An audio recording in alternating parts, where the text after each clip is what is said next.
बिजली की कीमतों में इजाफे के बाद, पेट्रोल की कीमतों में इजाफे के बाद, डीजल की कीमतों में इजाफे के बाद, गैस की कीमतों में इजाफे के बाद, बल्कि पूरे पाकिस्तान में तमाम अशिया की कीमतों में इजाफे के बाद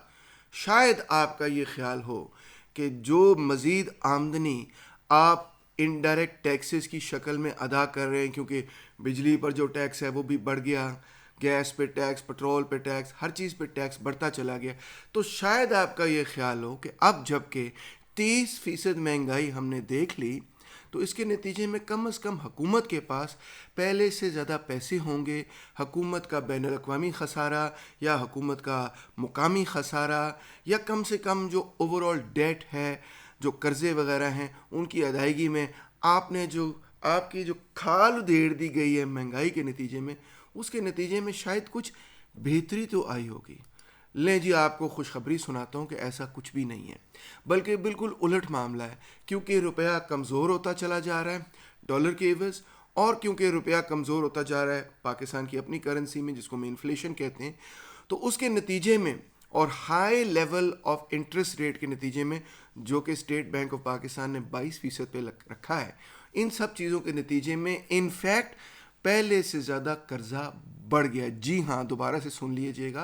पहले से ज़्यादा कर्जा बढ़ गया है। इनफैक्ट 30% कर्जा पहले से ज़्यादा बढ़ गया है। डोमेस्टिक और external debt rises by almost 40 trillion rupees, आप पढ़ सकते हैं, ये डॉन की रिपोर्ट है। और स्टेट बैंक के रिजर्व्स पहले से भी कम हो गए। यानी आपकी जो खाल उधेड़ दी गई है कि आप ये महंगी बिजली के रेट, पेट्रोल के रेट, डीजल के रेट, गैस के रेट अदा करें, और जिसके नतीजे में तमाम रेट बढ़ गए हैं, तो अगर आपका ये ख्याल था कि इसके नतीजे में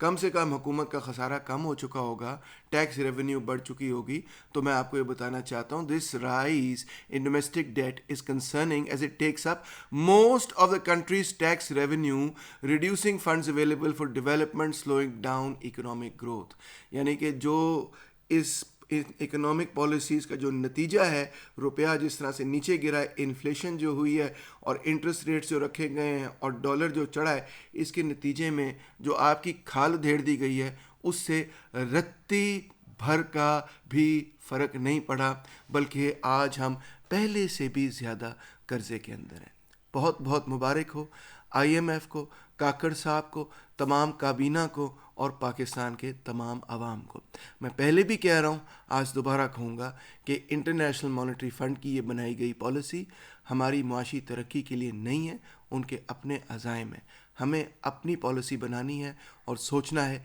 कि इस मसले से, इन मसाइल से किस तरह से हम निजात पा सकते हैं। बहुत शुक्रिया।